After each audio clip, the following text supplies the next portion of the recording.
Ano yung sa tingin yung meron siya na hindi nagbago until now? Babaero. What? Noon pa, babaero na yan. Yan ang nagturo sa akin eh. Dati napakamaayos kong tao. Tinuruan ako mag-chicks niyan. Babaero daw ako. Babae lumalapit sa akin. Tapos sasabihan mo ako, babaero. Naglakad lang yan, marami nang sumama. Akala fan run na eh. Rose in a black out, piece around south. All my boys we hit that loud. Ikaw naman, sir. Siguro yung height tsaka yung yung width. Magaling sa math.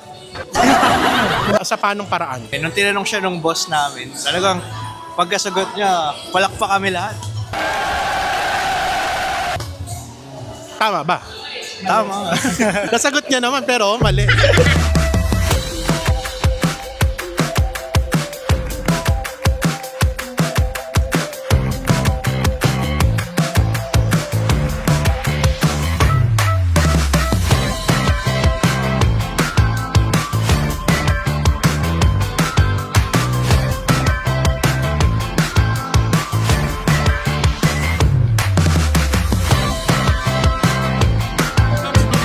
If ever may magbago man, it's yung maturity. Pagiging masiyahin, tsaka maingay. Makulit pa rin siya pero seryoso sa trabaho. Yun. Masayahin na tao si Noriel. Babaero. Noon pa, babaero na yan. Alam mo, yan ang nagturo sa akin eh.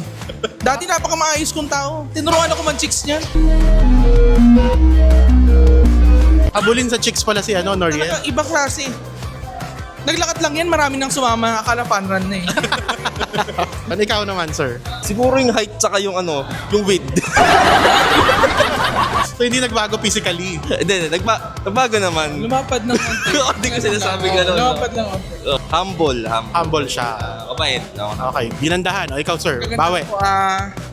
God-fearing. Wow. Ganyan ganda. Parang Makulit.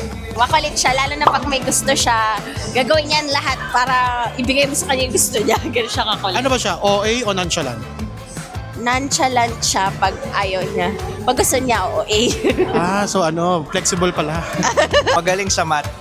Sa panong paraan? Nung tinanong siya nung boss namin, talagang pagkasagot niya, palakpak kami lahat. Tama ba? Tama. Nasagot niya naman pero mali. Lagi siya nakangiti kahit pinapagalitan na. Actually, yung kabaitan niya talaga, para mabait pa rin siya, yung maalaga, parang gentleman. I think basketball, Anong position niya sa basketball? point guard yan. Mabilis tumakbo yun, matulid yun eh. Hindi mahabol yun. Esports. Esports. Okay, kasi nga mga online games. Bakit? Sabi niya magaling daw siya mag-Valorant. Tapos hindi niya ako hinihilha. Totoo ba na magaling talaga siya sa Valorant? Magaling mangurat. Pickleball. Bakit? Kasi mabenta yung pickleball ngayon. Parang si Noriel lang mabenta sa lahat ng tao. Ako billiards. Billiards, bakit? Kasi hindi nawawala yun. Classic yun eh. Pwedeng team player, pwedeng solo player. Pickleball. Bakit mo na pickleball? Parang ganun yung vibes niya eh. Jolin. Bakit Jolene? Hindi, kasi maliit siya eh. Parang hindi na mahirapan. Di ba? Gaganon lang. Birthday. Ay, birthday. Magaling siya mag-basketball talaga. Badminton. Bakit? Marami siyang nilalarong sports, pero doon siya pinakamagaling. Kasi yung badminton, very flexible yung paglaro. Dahil nga flexible siya. Oo, kaya badminton. Basketball. Bakit? Eh, yun yung madalas naming laruin before. Pickleball na siya ngayon. Bakit? Narinig ko sabi mo pickleball. Dahil kanina kasi. Feeling ko yung basketball. Kasi parang pag naglalaro ka ng basketball, parang naglalaro ka based on hindi lang sarili mo yung iniisip, pero yung buong team kung paano kayo mananalo. So parang ganun si Noriel, parang selfless siya. Iniisip din niya yung ibang tao, hindi lang yung sarili niya. So parang ganun siya magmahal, mag-alaga sa friends niya, kahit sa family niya. So parang yun yung feeling ko na game na nagbe-best describe sa kanya. Kaya pala na-fall ka talaga ng tuluyan kay Noriel.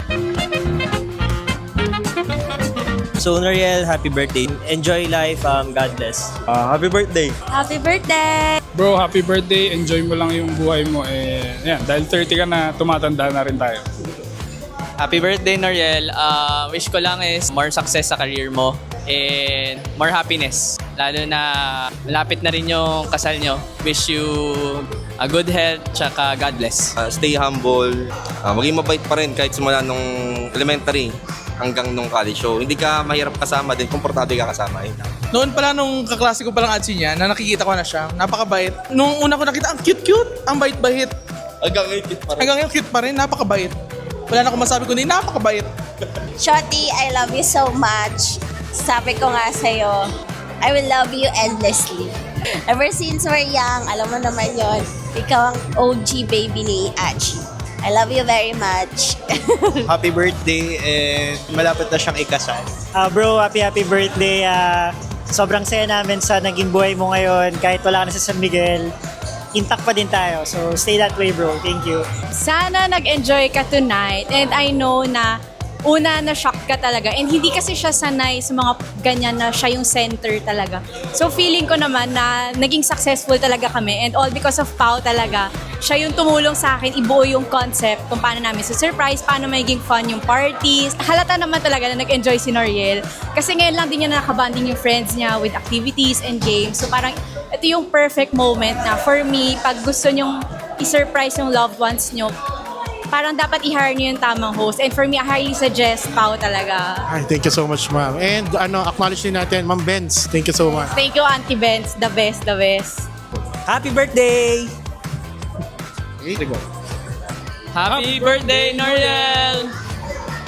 Happy birthday, Noriel. Happy birthday. Happy birthday, Shotty. Love you. Malasakit kay Noriel. Happy birthday, baby, and see you sa wedding natin. Bye-bye!